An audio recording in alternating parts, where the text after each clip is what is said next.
tuntas, kupas tuntas, mantap. Assalamualaikum warahmatullahi wabarakatuh. Pemirsa, ketemu lagi di Atik Kep Channel. Pada kesempatan ini saya bersama Mbak Evi. Iya, Bu. Selamat malam Mbak Malam, Evi. Bu. Mau curhat apa ini? Iya, mau curhat. Teman saya kemarin kan baru melahirkan. Bayinya itu kok warnanya agak mulai ke kuning-kuningan gitu. Tuh bayinya sehat atau enggak sih Bu sebenarnya?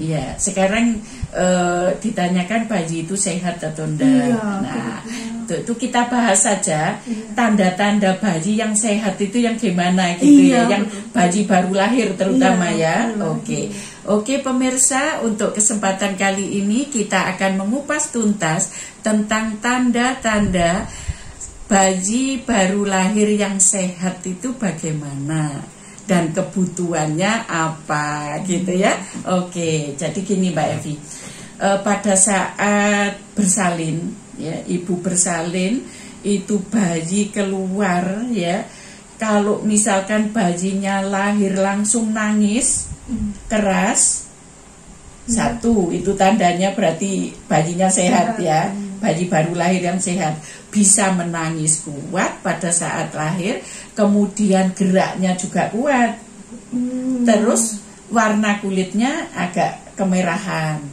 itu tanda bayi baru lahir yang sehat. Kemudian berat badannya ya itu 2.500 sampai 4.000. Jadi kalau kurang dari 2.500 berarti ya itu tidak normal gitu ya. Kalau lebih dari 4.000 juga tidak normal. Kemudian bayi juga pada saat habis dilahirkan itu kan ada IMD ya, inisiasi menyusu dini ya, bayi langsung disuruh cari puting susunya itu loh. Nah itu kalau ketemu puting susu dia bisa apa ya, menghisap dengan kuat, itu tanda bayi baru lahir yang sehat. Nah kebutuhannya apa bayi baru lahir itu? Kebutuhannya dia harus dihangatkan, jadi dibersihkan supaya hangat ya. Prinsip tidak boleh terjadi hipotermi. Hipotermi itu yang apa, suhunya tidak normal ya, di bawah normal, makanya harus dibersihkan, kemudian kan dibungkus itu ya, untuk kehangatan, karena bayi ini kan masa transisi dari dalam perut yang begitu hangat ya, semua sudah tercukupi di dalam perutnya, kemudian dia harus keluar dan dia harus mandiri. Untuk itu butuh transisi itu. Nah masa transisi itu betul-betul harus diperhatikan ya. Contohnya kehangatan itu tadi, dibersihkan tapi tidak boleh dimandikan. Iya, diusap aja, dibersihkan untuk dari putih-putih itu, fornicaciosa itu ya, putih-putih, tapi itu pun tidak boleh dihilangkan semua, karena itu bisa menahan panas juga, itu kan lemak itu ya, putih-putih itu. Iya, makanya nggak boleh bersih gitu, pelan-pelan ya, itu dibungkus supaya hangat gitu ya, supaya hangat. Kemudian setelah IMD berhasil itu biasanya 1 jam baru bisa berhasil, butuh waktu 1 jam untuk menemukan puting susu ibunya itu. Ini kita bicara bayi yang normal ya. Nah kemudian baru petugasnya itu memberikan imunisasi. Di awal itu imunisasi hepatitis B, HBO itu. Kemudian matanya dikasih salep mata ya. Kemudian disuntik vitamin K ya. Itu baru diukur panjang badan sama berat badan sama lingkar dada dan lingkar kepala. Itu antropometri 4 itu tidak boleh ditinggalkan. Berat badan, panjang badan, lingkar dada, lingkar kepala. Karena nanti kaitannya dengan perkembangan kepala, hidrosipalus atau apa kan dari situ ya. Itu baru setelah itu, setelah dibersihkan, dibungkus, dikembalikan lagi ke ibunya. untuk di dekat ibunya supaya hangat terus. Itu yang bayi baru lahir tadi ya. Nah, untuk selanjutnya kebutuhan itu tetap yaitu kebutuhan tentang nutrisinya. Karena bayi baru lahir tidak boleh diberikan apapun kecuali air susu ibu. Ya.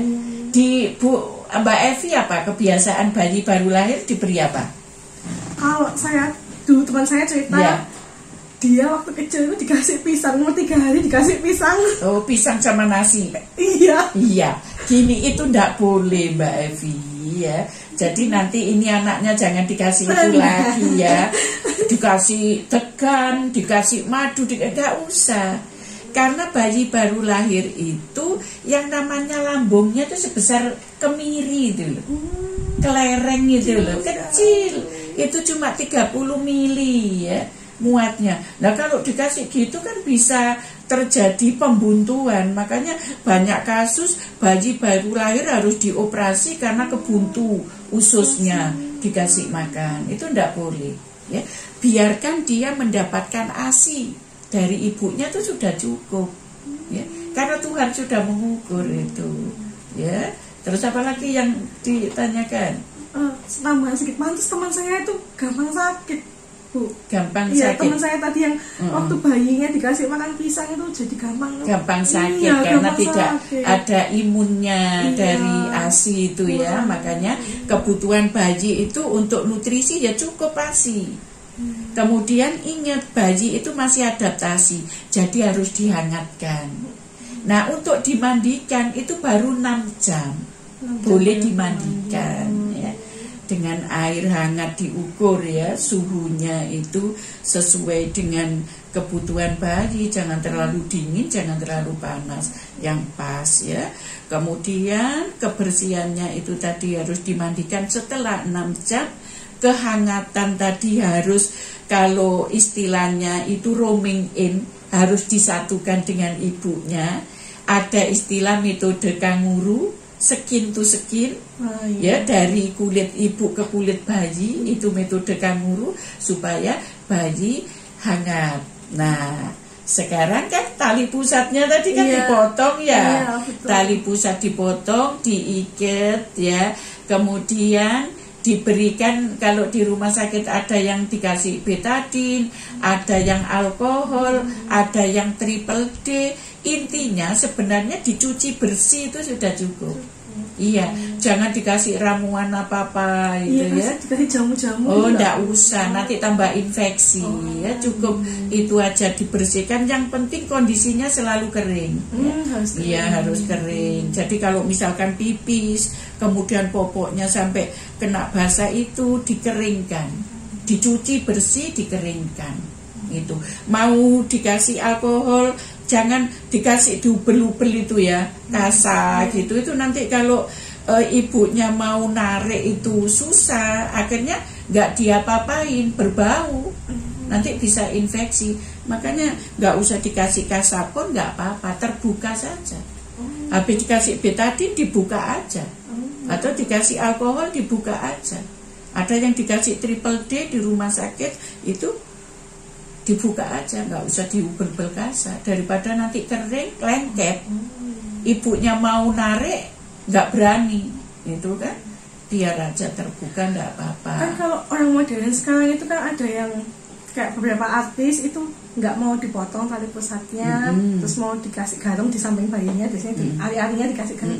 Itu nggak apa-apa tuh gimana? Itu kan istilahnya model lotus bed atau apa itu ya. Sebenarnya itu belum banyak penelitian yang ini ya, yang mendukung gitu ya. Tapi selama ini di Indonesia masih jarang ya. Itu karena penelitian dan standar operasional prosedurnya di Indonesia itu masih belum kuat gitu. Jadi ya masih tetap dipotong ya, dipotong itu. Kemudian perawatannya yaitu tadi dibersihkan aja, nggak usah dikasih ramuan macem-macem itu. tambahan tanya Bu, kan biasanya kalau anak perempuan yang lahir kan langsung ditindik gitu.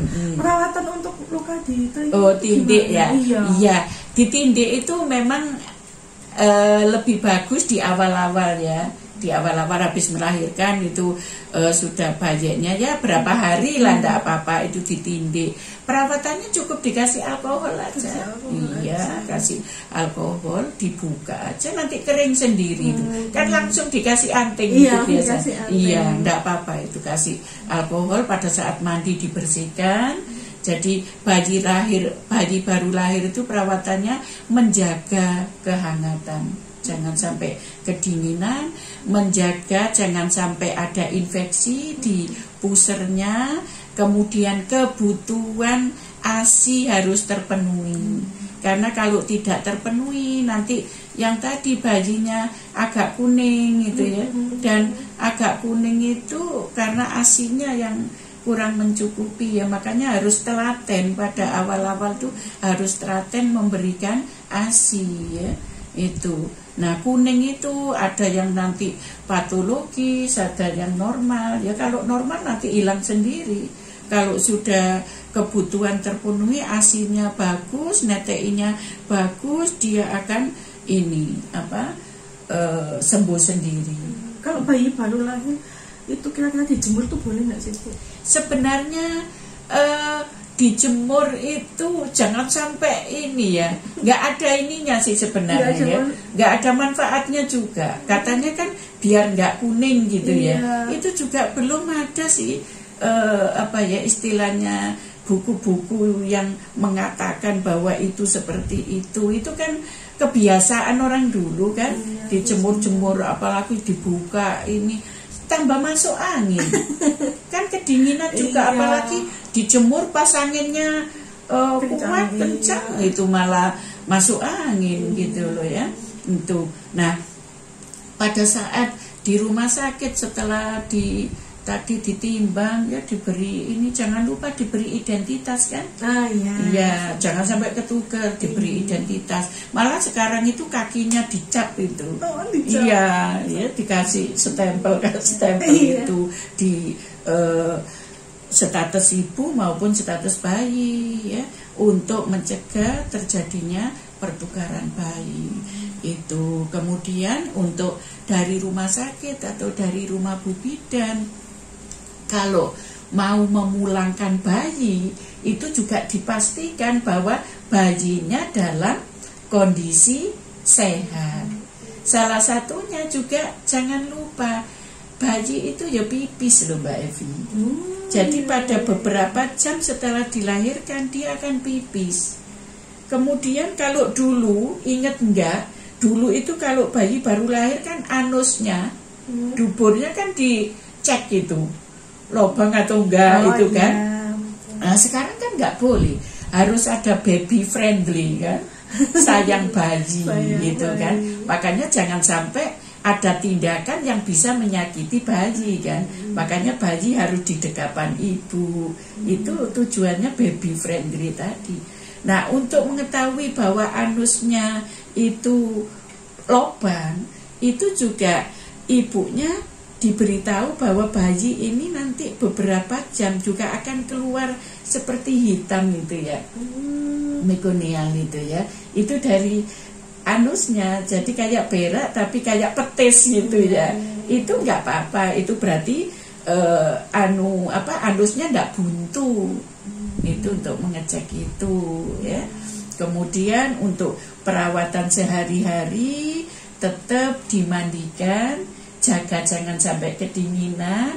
Kemudian, nah sekarang kan ada yang digurita itu ya, dikasih gurita. Sebenarnya gurita itu boleh saja untuk menahan tadi tali pusatnya itu ya, itu. Tapi tidak boleh terlalu kencang sampai nanti ke dadanya itu, ya toh.